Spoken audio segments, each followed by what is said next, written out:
Bom dia, queridos amigos. Finalmente estamos iniciando a nossa transmissão do Apocalipse.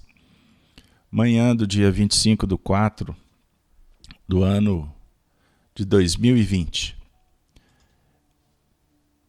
É com muita alegria que nós vamos então fazer a nossa oração da manhã, rogando as bênçãos para o nosso trabalho.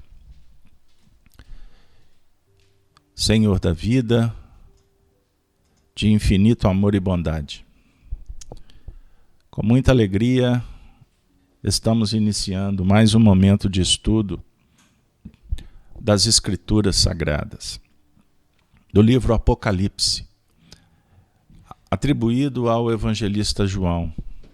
Rogamos as tuas bênçãos, para que o nosso encontro possa favorecer o entendimento e a fraternidade, o respeito e a bondade, a justiça e a ciência. Que possamos, nesse instante, abrir as nossas percepções para o mundo espiritual, nessa convivência bendita com aqueles que são os tutores do nosso desenvolvimento sob o ponto de vista individual e coletivo. Que todos que aqui se veicularem possamos então formar uma corrente do bem. E nessas vibrações, rogamos a Jesus, nosso Mestre e Senhor, a autorização para iniciarmos mais um estudo transmitido pelas plataformas do YouTube, do Facebook, dos nossos canais. E assim, que vocês que estão no chat, eu conclamo para que participem. Mas sobre o ponto de vista, a gente tem recebido algumas sugestões que no chat os debates girem em torno do estudo. É isso aí?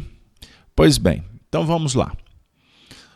Nós estamos trabalhando então com o livro Apocalipse e especificamente estamos no capítulo 12.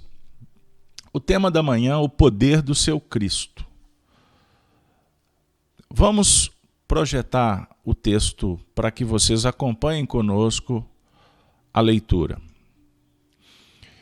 E viu-se um grande sinal no céu.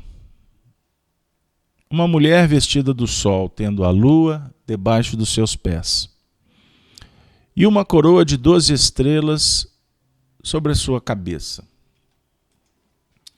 E estava grávida e com dores de parto, e gritava com ânsias de dar à luz. O parto das ideias, o parto do mundo novo. Dores. Versículo 3. E viu-se outro sinal no céu, e eis que era um grande dragão vermelho, as forças opositoras, que tinham 7 cabeças e 10 chifres, e sobre suas cabeças 7 diademas. Falamos em estudos anteriores que o dragão, ele faz parte do mito das tradições mais antigas. Recentemente foi encontrado um desenho do dragão numa caverna na Austrália, datada de 40 mil anos. Continuando. E esse dragão vermelho tinha cabeças e chifres a definir muita potência, muito conhecimento, muita ciência. E a sua cauda levou após si, lembramos que a cauda é o ponto de equilíbrio do dragão, para os movimentos que objetivam o impedimento da evolução individual e coletiva. Levou após si terça parte das estrelas do céu e lançou-a sobre a terra, e o dragão parou diante da mulher que havia de dar à luz, para que, dando ela à luz, lhe tragasse o filho. E deu à luz um filho, um varão, que há de reger todas as nações com varas de ferro. E o seu filho foi arrebatado para Deus e para o seu trono. E a mulher fugiu para o deserto, onde já tinha lugar preparado por Deus, para que ali fosse alimentada durante 1260 dias. E houve batalha no céu. Miguel e os seus anjos brilhavam contra o dragão e batalhavam o dragão e os seus anjos, mas não prevaleceram, nem mais seu lugar se achou nos céus. E foi precipitado o grande dragão, a antiga serpente chamada o Diabo e Satanás.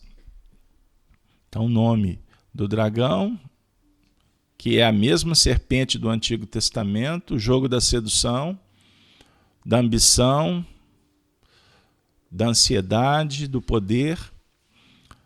Ele recebe o nome Diabo e Satanás.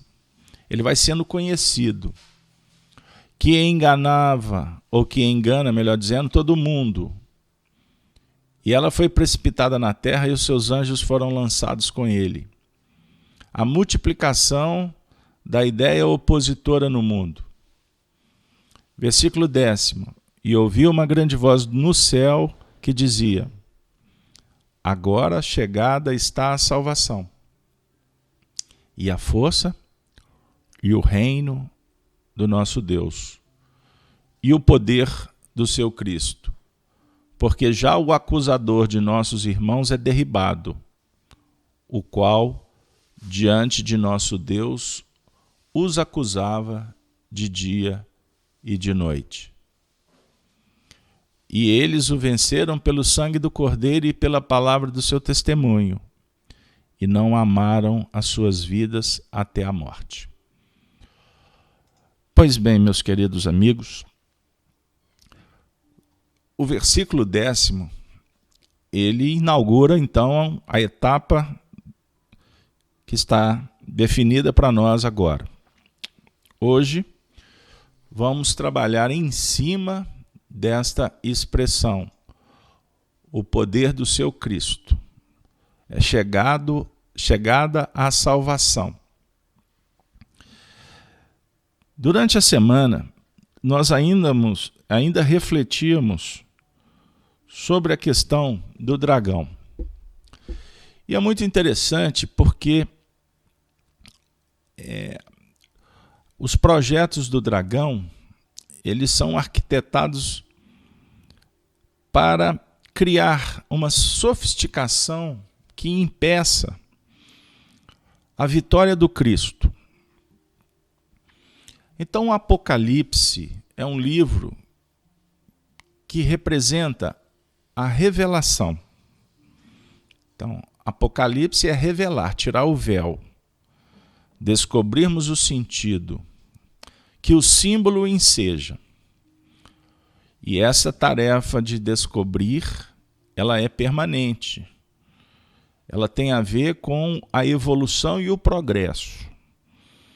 A evolução dos tempos, no sentido da humanidade que caminha, a evolução sob o ponto de vista darwiniano, a evolução dos corpos, a sutilização da matéria, mas não pode abrir mão à evolução, ou esse contexto geral que caracteriza a busca pela perfeição, sem o pilar fundamental que é o progresso moral. Então, as duas palavras-chave para a gente debruçar e estudar: evolução e progresso. A princípio, o significado pode até se confundir, mas didaticamente eu estou separando para nos auxiliar nesse entendimento. Inclusive, para que a gente possa abrir mais a consciência ou o conhecimento no que remonta a essa batalha, céu e a terra. O dragão foi precipitado do céu para a terra. Ressurge os projetos da serpente. Olha que interessante a didática. Há uma batalha no céu, no mundo das ideias. Nos últimos encontros falamos que há regiões espirituais que se conjugam com a nossa vida planetária aqui na Terra, encarnados e desencarnados. No mundo espiritual, há organização que se dá pela dinâmica da afinidade. No mundo espiritual não se reúne contrários, como aqui na Terra se dá. Pois aqui é o ambiente de prova, de luta. No mundo espiritual, nós estaremos sempre participando daquelas congregações, daquelas organizações que são pautadas pelos ideais. Pois bem, para que haja o processo da evolução e do progresso na Terra, os espíritos são precipitados, se eu posso assim dizer. Numa palavra do Antigo Testamento, eles são expulsos. Há um processo de descida. Ou seja, nós sairíamos, dentro dessa teoria, do paraíso para habitar a terra, para lavrar, para cuidar, para progredir. Então é uma imagem que dá uma ideia do que acontece nesse processo de emigração e imigração aqui na Terra e no espaço. No mundo espiritual, essas reuniões, esses agrupamentos que estão ainda presos às paixões humanas, estes espíritos se julgam livres para fazer o que querem. Mas essa liberdade, ela é muito relativa. Porque quanto maior o grau de maldade ou de ignorância, maior o impacto do determinismo divino. À medida em que o espírito se desprende em busca da luz, do desenvolvimento moral, ele vai ganhando naturalmente liberdade. Então ele passa a ter mais autonomia, porque ele compreende as respostas e trabalha para modificar. Respostas a partir da semeadura. Então o tema é muito complexo. Com isso, os espíritos que estão em faixas complicadas, eles são precipitados, eles são trazidos. Como? Por uma atração magnética. Porque a partir do momento em que há uma imposição, entre aspas, das leis que constrangem para que o indivíduo reencarne, Deus impõe a reencarnação. Essa imposição não é que Deus apertou um botão, vai. Não. É por atração magnética. E a atração das trevas, ela é muito, muito expressiva. Então, acaba que os espíritos se movimentam meio que inconscientes, mas influenciados por essas forças que são sustentadas pelas próprias ideias, pelas próprias escolhas, pelas próprias afinidades. Então, aqui na Terra, os espíritos, os homens, se agrupam em tribos sociais. Essas tribos, elas têm as tônicas específicas de acordo com as escolhas. Então tem a tribo do esporte, a tribo do entretenimento, a tribo do prazer, a tribo das complicações, mas a tribo das realizações, os conglomerados que estão em torno de um propósito. Então, os afins se atraem. Isso é muito importante. Então, nós aprendemos o adágio: me diga quem tu andas, com quem tu andas, que eu direi quem tu és. Emmanuel, o filósofo, professor, ele propõe uma inversão nessa frase para dar responsabilidade moral. Me diga quem tu és, que eu direi com quem tu andas. Portanto, o dragão é precipitado da terra, ele é conhecido como a serpente antiga, mas que depois toma um nome. Porque essa serpente, essa serpente ela vai fazendo parte do conhecimento do ser humano, da sociedade, que passa a lutar por justiça social, por leis mais interessantes para cada tempo, para cada cultura. Porque essa serpente passa realmente a ter nome.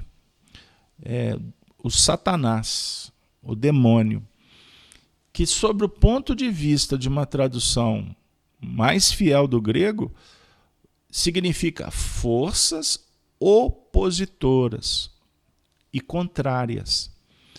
Não sob o ponto de vista personalístico, que o demônio é aquele anjo, é aquela figura. Não. Nós hoje, com o Espiritismo, que vai lucificando um aprofundamento nessas questões, nós vamos verificando que os homens, os indivíduos ou as personalidades sintonizam com essas faixas e passam a operar num processo, inclusive, de retroalimentação. O mal também se nutre, também é organizado. Sob o ponto de vista do progresso da humanidade, no que remonta às questões sociais, a gente constata muitos avanços. Mas essa força dragoniana, ela ainda é imperante no nosso mundo. São chamadas, por exemplo, forças corporativistas. Isso é um termo que eu tenho usado ultimamente. Corporações que se estabelecem como sistemas. E esses sistemas, eles vão criando uma sofisticação para vencer qualquer ameaça que tenta desarticular a trama sórdida. Esses sistemas estão se ramificando em todo o planeta. Por isso que, quando avaliamos, sob o ponto de vista sociológico, problemas na área política, na área da administração, seja no hemisfério norte ou no hemisfério sul, há apenas frases, contextos, vamos dizer assim, estatutos, organogramas específicos para X lugar. Mas a essência, a ideia principal de manter o status quo, ele é global. Ele não é apenas regional. E é este o projeto que o Cristo, com o Espiritismo e com as ciências que vão progredindo nas descobertas, nos inventos, que vão colocando na mesa para que os homens possam banquetear de informações. E quanto mais informações, maior se faz a luta, os embates, as dificuldades. Porque o conhecimento, quando adquirido, ele naturalmente impulsiona o indivíduo a agir,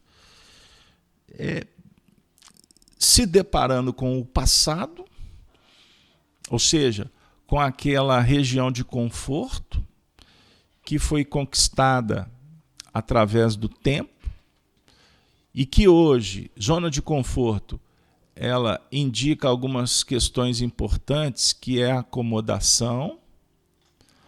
A zona de conforto, ela dialoga com a rebeldia, em não se prontificar a mudança, ou a indiferença, quando está tudo bom. Ou um adormecimento, quando o indivíduo ainda não descobriu a importância dos sinais que estão batendo em suas portas.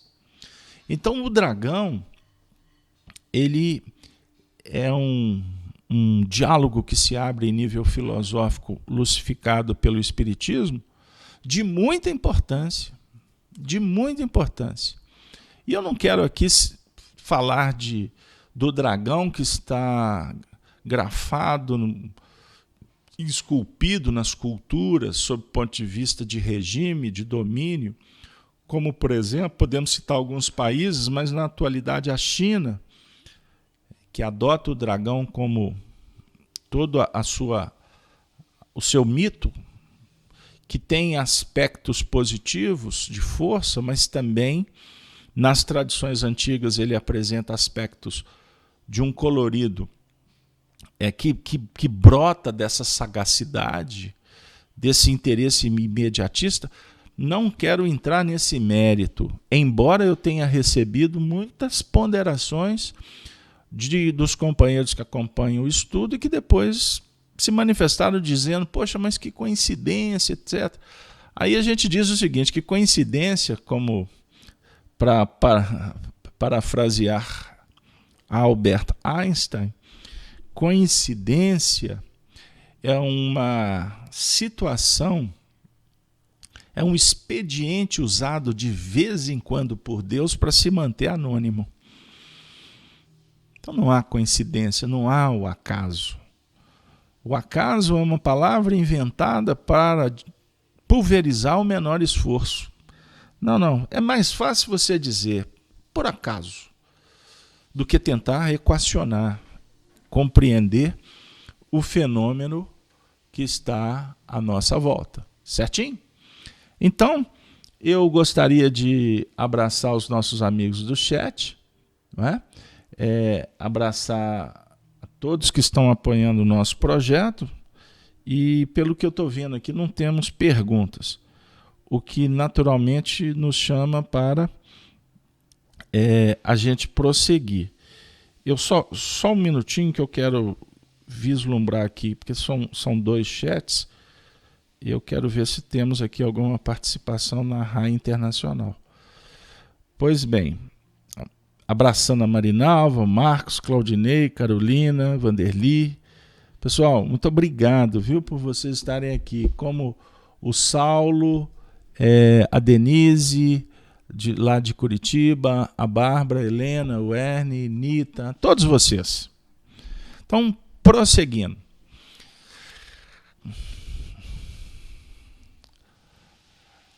O poder do seu Cristo.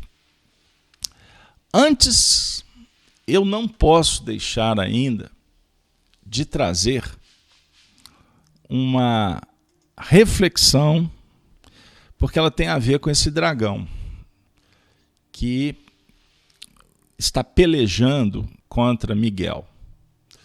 Estou colocando aí na tela para vocês uma pintura do profeta Ezequiel, realizada por Michelangelo, está lá na Sistina.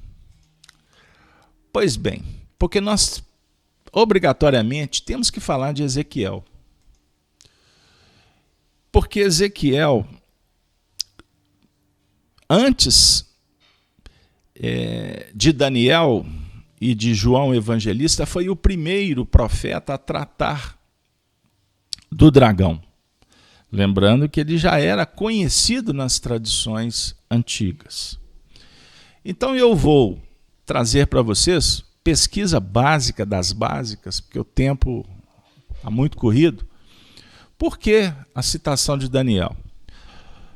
Aí eu pensei aqui no Wikipedia que tem algumas informações muito basiconas e algumas precisam de constatação, mas para nos atender rapidamente apenas na ideia, nós vamos falar sobre Ezequiel e nessa pesquisa, a primeira coisa que nos surpreende, Ezequiel, qual que é a tradução do nome? Significado.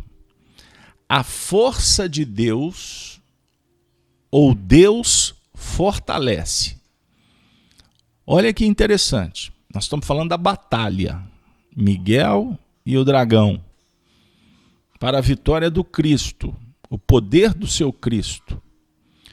Então, continuando, só para a gente entender o porquê. Que nessa batalha, a força de Deus, ou Deus fortalece, é extremamente sugestiva. Sem querer fazer miudinho do Wikipedia, nós vamos dizer o seguinte, que a força divina nós vamos aurir em nós mesmos. Para isso, precisamos de reconhecer, de dar o devido valor a essa força. E assim o fazendo, ela se agiganta. Foi um sacerdote que profetizou por 22 anos durante o século VI a.C., através de visões que teve durante o exílio da Babilônia, como está registrado em seu livro. Pois bem, tanto o cristianismo como o judaísmo e o islamismo reconhecem Ezequiel um profeta. Ok. Ezequiel era um sacerdote que foi chamado para profetizar durante o exílio do povo judeu na Babilônia. Tendo exercido sua atividade entre os anos 593 a 571 a.C., disse que fundou uma escola. Olha que interessante. Que fundou uma escola de profetas e que ensinava a lei à beira do rio Quebar, que corta a cidade de Babilônia. São curiosas as visões que o profeta teve sobre a glória de Jeová e os sinais que aconteceram em sua própria vida, demonstrando que as ações de Deus são fortes e marcantes. As forças divinas, né? Já vamos fazendo uns ajustes aqui para a gente não ficar chapado nos textos de outras tradições. A força divina, as leis naturais. Ezequiel perdeu sua esposa e ele entendeu isso como um sinal da queda de Jerusalém. No estudo das cartas de Paulo, as últimas semanas nós temos trabalhado a questão do casamento, homem e mulher, mas sob o ponto de vista íntimo.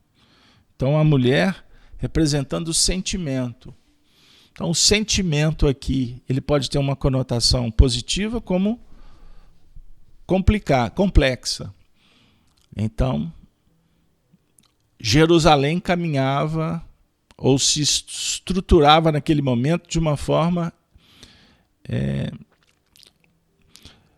a estar desvinculado dos princípios norteadores da ética, da moral, do bem viver. Então, a morte da mulher foi interpretada como uma queda de um sistema. A comunidade em meio à qual ele vivia acreditava que em breve tudo voltaria a ser como antes. Para seus contemporâneos, o projeto de Deus era mero sistema que lhe dava segurança. Normalmente, faz parte da cultura dos povos. Religião, elas são tratadas muito mais voltadas para o interesse pessoal, imediatista, do que efetivamente um projeto de libertação do indivíduo das questões da terra. Então Deus era um mero sistema que dava segurança. Então, no momento de crise econômica, todo mundo vai para a igreja. Vocês já viram quantas lives estão sendo produzidas em nome das religiões nesse período de coronavírus? Então, sobre esse ponto de vista, o corona ele oferece uma carona muito legal, porém transitória. Ufanista e imediatista. Porque a grande maioria, depois que passar e que voltar às realizações cotidianas, desvincularão de uma possibilidade, de uma proposta para retornar para o status anterior. E aí eu vou fazer uma reflexão. Que nesta quarentena nós temos possibilidades de valorizar o divino, mas vez por outra manifestamos ainda o status quo. Ou seja, o degrau evolutivo que nos encontramos. Basta ir para a internet, para as redes sociais. As pessoas fuzilando umas às outras por causa de polaridades políticas. Ou não? Para você pensar. Porque, como dizia minha avó, mente vazia é terreno do diabo. Ou então, as questões evasivas, aquelas contraditórias sob o ponto de vista moral. Então nós precisamos de buscar o Ezequiel, fazer uma análise do nosso momento histórico, para, inclusive, avaliarmos como está a nossa relação com o divino. É para buscar segurança em sistemas? Pois bem, então, Ezequiel, no entanto, sabe que o sistema passado estava agonizando de maneira irrecuperável, pois Jerusalém seria destruída. Esse é o papel do profeta. O profeta, como eu vou usar uma expressão do espírito Calderaro no livro No Mundo Maior, afirma que os grandes homens, ou super-homem, é aquele que a realidade dele está no futuro. E ele a vive porque não há contradição e nem cumplicidade com sistemas ou pessoas. Ele vive os princípios que esposa no presente. Ou seja, ele é o futuro da raça. E vivendo no presente, ele será normalmente uma voz que clama no deserto. A grande maioria não está disposta a ouvir o profeta, porque está acomodada ao sistema dragoniano da serpente. E este sistema, repito, dentro dessa análise que não está sendo explorada pelos espíritos para nós, e eu estou sendo intérprete, embora extremamente sensibilizado, tocado e estimulado para esta revelação, que ela ainda não faz parte da minha estrutura moral, porque eu estou na massa, eu ainda sou manipulado por este sistema, porque eu ainda sou cúmplice à concupiscência que existe dentro da minha intimidade, porque eu sou um espírito em caminhada, mas numa ordem ainda com muitas dificuldades morais. E essa meia-culpa, na verdade, não é para o público. Ela é uma expressão definidora para a minha própria intimidade. Reconhecer para mudar. Então eu convoco vocês, meus queridos amigos do chat, a estarem focados no estudo. Porque eu tenho visto aqui muitas mensagens que podem não estar assim, muito afim ao estudo. Mas é um direito de cada um, todos são livres. Mas o assunto, ele exige um pouquinho de atenção, se é que a gente realmente está disposto a verificar que o sistema passado estava agonizando. O sistema passado significa o sistema que estamos flutuando, convivendo, sobrevivendo, é um sistema que ele fala muito mais do passado do que do grande futuro. E é por isso que nós estamos buscando a revelação.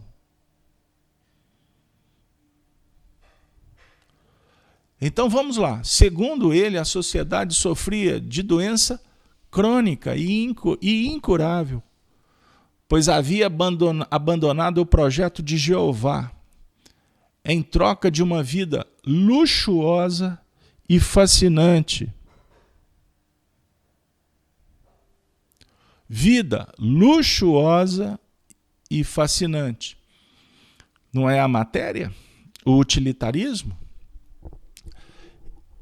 E os princípios da serpente, eles são sedutores. É um jogo. Por isso Ezequiel vê o próprio Deus deixando o templo. Citação que consta no capítulo 11, versículo 22 a 24 do livro de Ezequiel. E Deus deixando o templo e largando os rebeldes ao bel prazer dos amantes. Amantes do sistema que estava agonizando. Isto era causa de sofrimento para o profeta, mas não de desânimo e desespero. Essa é uma abordagem, obviamente, é uma que ficou registrada no Wikipédia, que tem o seu viés doutrinário de quem escreveu, mas nós entendemos que há aqui uma transparência muito lúcida de uma análise geral, literal e histórica. E eu estou trazendo como um fundamento para a gente trazer a conotação espiritista. Então o texto continua dizendo: isto era a causa de sofrimento para o profeta, mas não de desânimo e desespero. Para ele o futuro seria de ressurreição e novidade radical. Com sua linguagem simbólica, Ezequiel indicava os passos para a construção do mundo novo. O profeta sempre tem aquela percepção e vai dar as dicas sob o ponto de vista da moral que ele se apoia. E a dica, nesse caso aqui, seria assumir a responsabilidade pelo fracasso histórico de um sistema que se corrompeu completamente, provocando a ruína de toda a nação.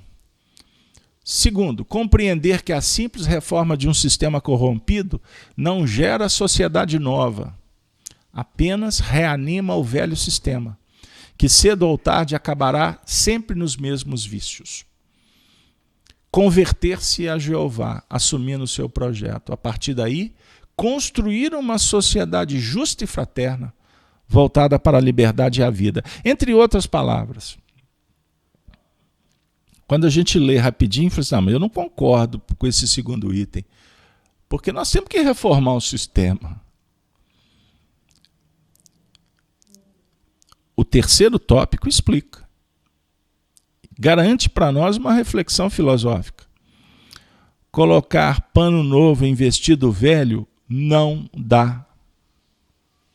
O sistema, essa ideia de reforma, ela é muito mais complicada do que você trabalhar para uma nova construção. Então, sobre o ponto de vista filosófico, repito, quando nós fomentamos, inclusive no nosso meio espírita, a ideia da reforma íntima, ela é tratada de uma maneira que há pontos positivos e outros dificultadores. Então, quando a gente faz um projeto em que o foco será um mundo novo, a luz, naturalmente o indivíduo, tirando para fora o seu potencial luminoso ou de fazer luz, ele se tornará um novo cidadão. E o seu comportamento, ele não vinculará-se jamais ao sistema antigo. Ele vai viver no presente e o futuro da raça. Mesmo com sofrimento, mesmo com incompreensão, porque o amor do discípulo, do filósofo, é a justiça. E não as pessoas que estão com o foco no mundo antigo. Explica melhor. Uma coisa é você amar o próximo. A outra coisa é você apoiar os desvios, em nome do amor que você tem pelo indivíduo. Então o amor verdadeiro, ele passa pela ciência, pela consciência, pela constatação, pela verificação, pela análise e pela conclusão. Então, nós aprendemos na lógica. Você tem a tese, a antitese ou a antítese, e você tem a síntese. Então é um movimento trinário. Trinário. A definir o seguinte, que nós estamos observando os acontecimentos, em um determinado você está numa posição, no outro você está numa condição diferenciada, para que o futuro, que é o resultado, ele abra a porta para um novo diálogo à frente. Então, se você passa pelo diálogo, que é interior, e que também ele discursa com o exterior, com opiniões, com história, com elementos, com dados, mas o que tem que preponderar é os princípios, e não o que é transitório. Portanto, Ezequiel, que representa a força de Deus, ele coloca para nós, de uma forma profética, todo esse movimento de elaboração e de construção. Então, converter-se a Jeová, converter significa, enquanto não vos converterdes e vos tornardes igual a essa criança, não podereis entrar no reino dos céus. Então a conversão ela passa por purificação da mente, para que haja uma elaboração da razão e um sentimento mais enobrecido. Construir uma sociedade justa não é brigar com um sistema que está carcomido, doente, vencido. Ele só permanece porque tem espíritos que ainda precisam dele. Mas você pode perguntar, mas e afinal de contas? Esse programa profético vislumbra-se um futuro novo? Em Ezequiel, sim, Deus voltaria para o meio do seu povo, provocando o surgimento de uma sociedade radicalmente nova. Deus como? É a mudança interior. Aí a mudança é radical. Radical no sentido de princípio, viu, gente? Princípio moral. Por isso é que o Espiritismo se apresta a uma revolução moral, conforme está no livro Evangelho segundo o Espiritismo, lá no primeiro capítulo. Aí todos poderão participar igualmente dos bens e decisões que constroem a relação social a partir da justiça. Desse modo, todos poderão reconhecer que, a partir desse dia, o nome da cidade será Jeová está aí. Ezequiel colocou isso para a gente. Aí, para concluir a leitura do cenário que a gente apresentou, a doutrina desse profeta tem por núcleo renovação interior. É preciso criar para si um coração novo e um espírito novo. Ou ainda, o próprio Deus dará outro coração, um coração novo, sentimentos nobres, e infundirá no homem um espírito novo. Quem quiser constatar, Ezequiel 11, 19, 36 e 26. Aí o texto ainda conclui com uma curiosidade sobre Ezequiel, que ele é o profeta, que ele e o profeta Daniel são os únicos, além de Jesus, que foram chamados de filho do homem. Portanto, Ezequiel dá origem à corrente apocalíptica. Suas grandiosas visões antecipam as de Daniel e as do autor do Apocalipse. Meus amigos, que desafio para a gente.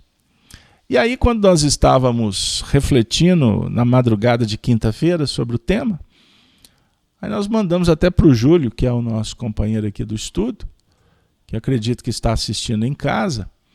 Ele não pôde estar conosco nessa manhã por questões particulares, Mas ele mandou um versículo assim que eu vou colocar na tela para vocês. O versículo de Ezequiel 29:3 diz assim: fala e dize, assim diz o Senhor Jeová, eis-me contra ti, ó Faraó, rei do Egito, grande dragão, que pousas no meio dos teus rios e que dizes, o meu rio é meu e eu o fiz para mim. Olha que extraordinário, meus amigos. Essa colocação do Faraó, ela encaixa assim, de uma forma assim, extraordinária nesse nosso momento. Porque o Senhor Jeová se posiciona contra ti. Faraó, rei do Egito. O que significa? O que significa o rei do Egito? Aqui é o Faraó das grandes edificações, da imponência, do orgulho, do egoísmo. O Faraó que subjuga uma nação, escraviza, mão de obra, custo zero. Ou seja, a nossa postura na sociedade em detrimento do semelhante. O que vale é o que está chegando para o nosso bem-estar. E o Faraó ainda diz, depois de ser tratado como dragão, ele toma posse dos rios. Os rios, para mim, os rios que fertilizam, os rios que dão alimento. Então, o egoísmo apropria de bens que, na verdade, são recursos disponibilizados pela providência divina. Ou seja, nós, espíritos, somos usufrutuários. As nossas posses que deveríamos focar são as posses eternas. E não esse mecanismo do mundo ilusório. Então, o poder do seu Cristo, conforme o texto enseja para a gente, ele é uma grande voz que desce do céu, como agora. Uma grande voz. Não é voz pequena nem média. A voz diz, agora chegada está a salvação e a força. Então, fora da caridade não há salvação, aprendemos em espiritismo. E no trato com o semelhante, no desenvolvimento do bem, é que adquire-se força. Não o contrário. Você não vai deter poder pelo egoísmo. Não. Porque não tem sustentação. Com isso, somos conclamados a refletir que não devemos criar ídolos. Não aposta sua ficha em homens que estão numa batalha como você, sujeitos a quedas. E é compreensível, mas ao mesmo tempo, dentro de uma voz profética, é lamentável que a gente, ao ver o edifício ruir, ou seja, a sociedade se contaminando pelo uso e pelo abuso, pautado, repito, nas paixões, no prazer, não se atentando à necessidade de sublimar o desejo, porque o desejo, abrindo parênteses, o desejo é bom, o prazer é justo, mas o desejo, ele tem que ter um foco cada vez mais intenso, objetivado, no aprimoramento. para que o prazer também caminhe junto. Então, desejo e prazer precisam de dialogar. Quando a gente dá um norte moral, quando a gente traz luz para a nossa intimidade, ou faz trazer luz, outro parêntese, é estabelecer uma conexão com a luz de quem já reflete, ou do fulcro que irradia para o mundo inteiro. O fulcro é Deus. Mas na dinâmica evolutiva é natural que você crie identidades. Por afinidade, por necessidade de aprimoramento, então a gente cria deuses, mitos. Se apoia em religiões, em tradições, em sistemas. Isso é natural. Mas o grande lance é que essas referências elas sejam selecionadas permanentemente. Com isso, no momento em que a gente vive historicamente, com tanta informação das redes sociais, que o desafio agora é criar discernimento para aprender a selecionar. Com isso, quem vai ganhar somos nós mesmos. Porque selecionando, você vai elencando, você vai estabelecendo aquelas fontes de referência. Então, hoje você tem uma, mas se prepare que amanhã será outra. E o grande lance é esse. Então não se apegue, valorize tudo, porque todos os seres, todas as coisas, todos os tempos, todas as circunstâncias têm o seu valor intrínseco. Não porque eu quero, eu preciso, mas ela tem um valor por si só. Se você está podendo usufruir, 10. Valeu. Hashtag, muito obrigado. Gratidão. Reconhecimento. Mas fica com os olhos voltados para a porta, porque outros convites chegarão.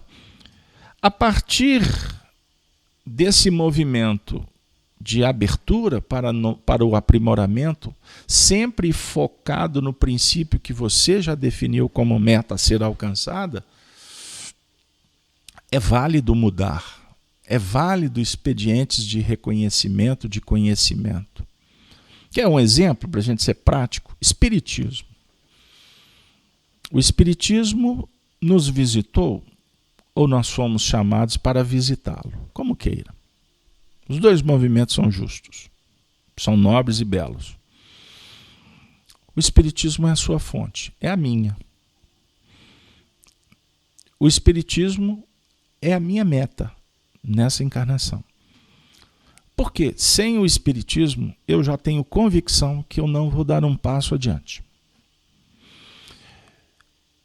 Qual é a teoria espírita?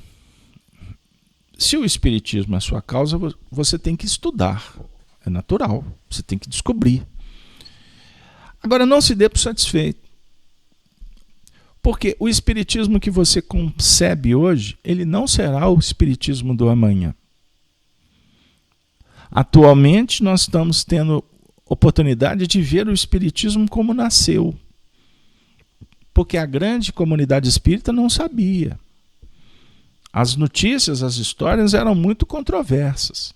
Mas agora, graças à tecnologia, à ciência e à boa vontade dos homens, dos pesquisadores, a gente está tendo um painel mais claro. Hoje a gente já consegue compreender melhor o que Kardec diz, que para estudar as tradições antigas, faltava uma chave, que é o Espiritismo. Opa, então significa que nós não podemos descartar. Ou melhor, nós deveríamos trazer para a prateleira do conhecimento as tradições antigas. Aí o ortodoxo vai falar assim, não, mas o Espiritismo é uma síntese. O Espiritismo era tudo, é a culminância do pensamento. Ok. Então, que a grande maioria, as pessoas que se fortalecem, que se dão por satisfeitas só com o Espiritismo, all right, ok, muito bem, está tudo certo também. Mas se você puder aprofundar, sem perder o foco, e o foco ele é bem cuidadinho para nós por Allan Kardec, nós podemos passear. Agora, hoje você faz uma releitura de muitas teorias que você leu em Espiritismo, é o meu caso. Então nós vamos encontrar textos no movimento espírita falando das tradições antigas sob o ponto de vista de serem primitivas e que não tem o que acrescentar mais. Se veio por um escritor, por um médium, por um espírita ou por um espírito, leia com outros olhos. Não que o indivíduo esteja errado, porque de repente ele está querendo te falar uma outra coisa. E eu separei um texto para a gente ler aqui no final. E eu vou dar uma dica. No final eu vou trabalhar as questões de projeção moral. Mas eu vou dar uma dica. Livro Instruções Psicofônicas, organizado pelo Arnaldo Rocha. Médium, Sr. Francisco Cândido Xavier. Reuniões do Grupo Meimei, Pedro Leopoldo, década de 50. Combinado? Pois bem, lição 64. Cristo está no leme. A lição é de Bittencourt Sampaio. Eu vou ler, repito, na parte final, para que a gente conclua o trabalho. Mas tem uma abordagem aqui sobre a mediunidade. Eu vou trazê-la dentro desse contexto. O intercâmbio com os desencarnados, excetuando-se os elevados ensinamentos nos santuários iniciáticos, guardava a função oracular do magismo, entremeando-se nos problemas corriqueiros da vida material. Fosse entre guerreiros e filósofos, mulheres e comerciantes, senhores e escravos, nobres e plebeus. Então Bittencourt Sampaio está dizendo o seguinte, que há mais de 10 milênios, nos templos do Alto Egito e da antiga Etiópia, os fenômenos mediúnicos eram simples e correntios. Aí ele vai falar dos assírios, vai citar várias tradições, dizendo o seguinte, que em todas elas se recebia os mensageiros celestiais. E também antes da era cristã, na velha China, a mediunidade era desenvolvida com a colaboração da música e da prece. Ok, mas num princípio primitivo. Mediunidade. Mas ele está falando aqui para a gente que os ensinamentos nos santuários iniciáticos era exceção. Então, nos santuários iniciáticos, os filósofos, que tinham a tarefa de escrever as suas doutrinas, eles eram inspirados por hostes superiores.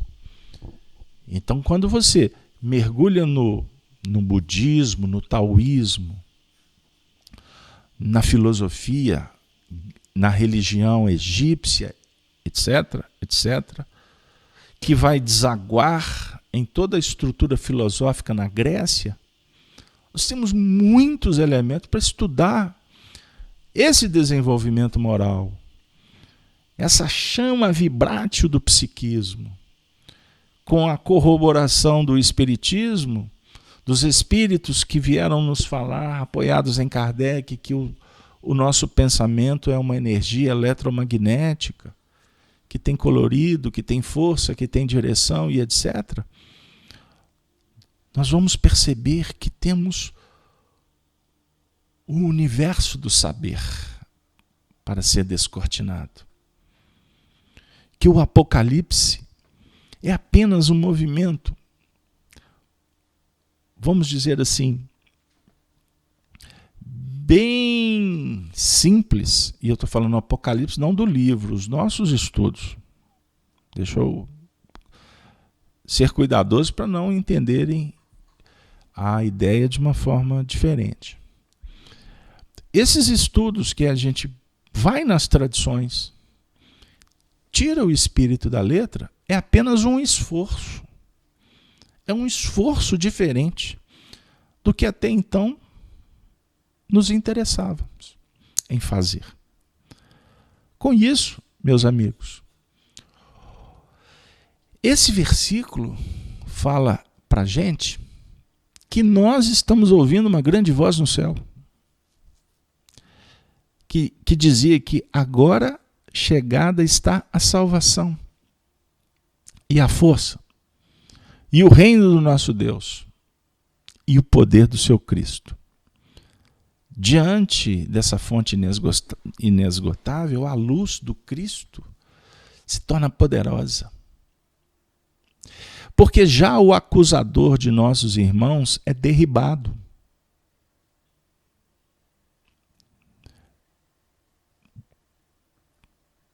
É derribado. O qual diante do nosso Deus os acusava de dia e de noite, insistente. Esse poder, ele está sendo desarticulado. Não tenhamos dúvida. O sistema doentio, esse sistema que Ezequiel bradou, tratando-o como dragoniano, liderado pelo faraó, que são as forças que se revezam para manter o domínio, o poder, a ambição. A partir do momento em que a gente consegue sair da multidão,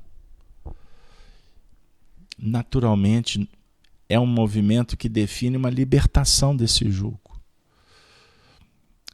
Com isso, o Cristo está dialogando com você nessa manhã. Porque hoje você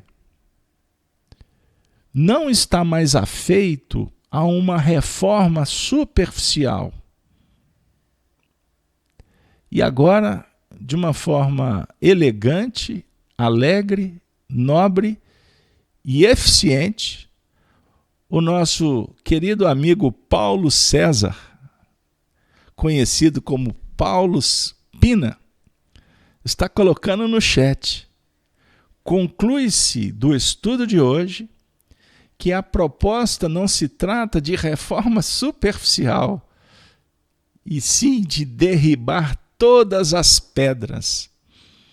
E o Paulo sempre traz citações, Mateus 24, e reconstruir de acordo com o arquiteto divino da Boa Nova.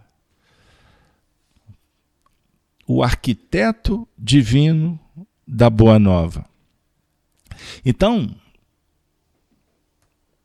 envolvidos pelas vibrações proporcionadas pelo nosso querido amigo Paulo Pina, companheiro de outras eras e agora amigo de trabalho na casa de Kardec, nós vamos trazer a continuação da reflexão do Bittencourt Sampaio nessa lição. O Cristo está no leme. Ele diz assim: a mente do povo em Tebas e Babilônia, Persépolis e Nanquim, não contava com o esplendor da estrela magna, nosso Senhor Jesus Cristo,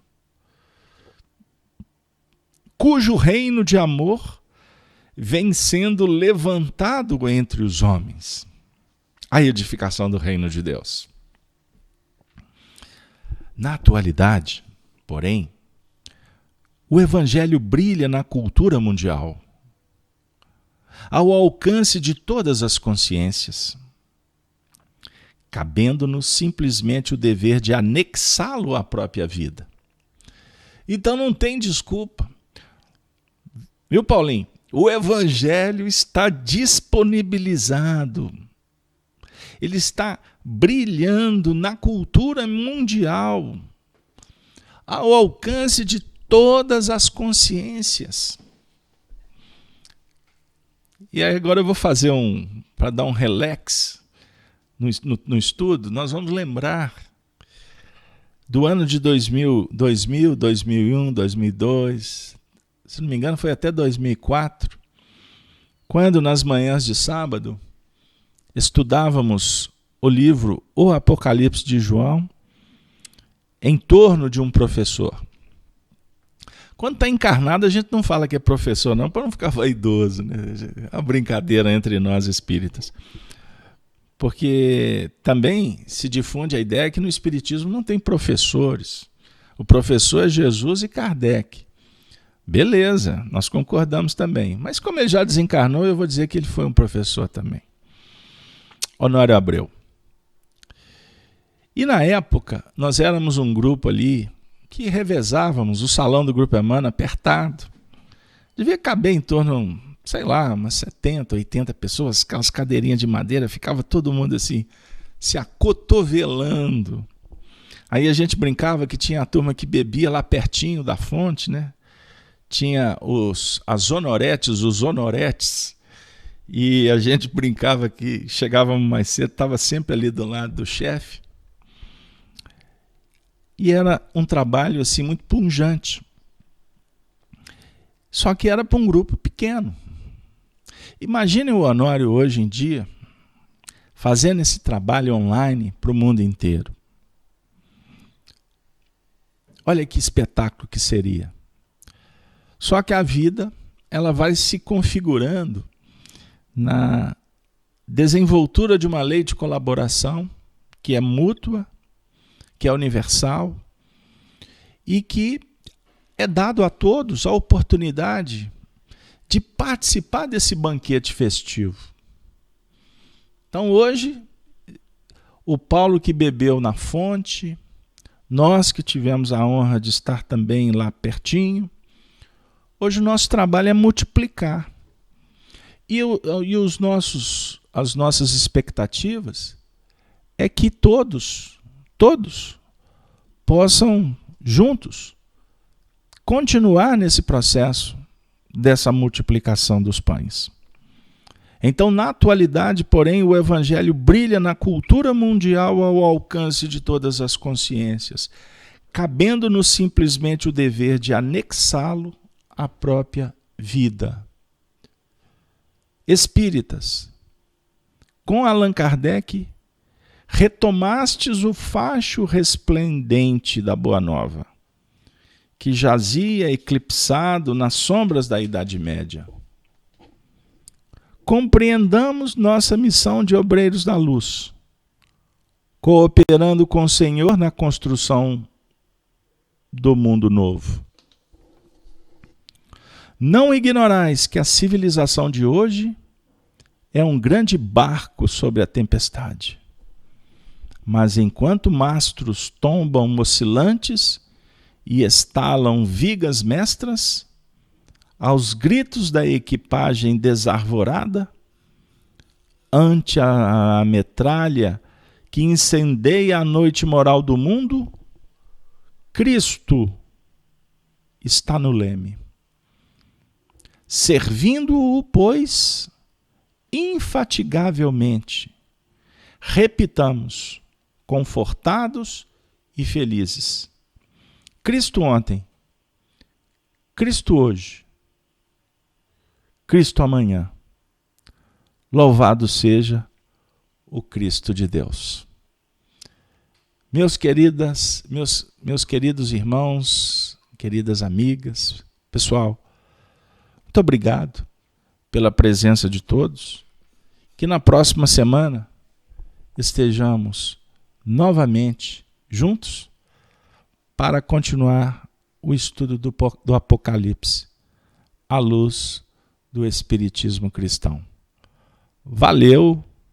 E assim interrompemos a transmissão, felizes pela oportunidade concedida pelos nossos amigos espirituais. Valeu!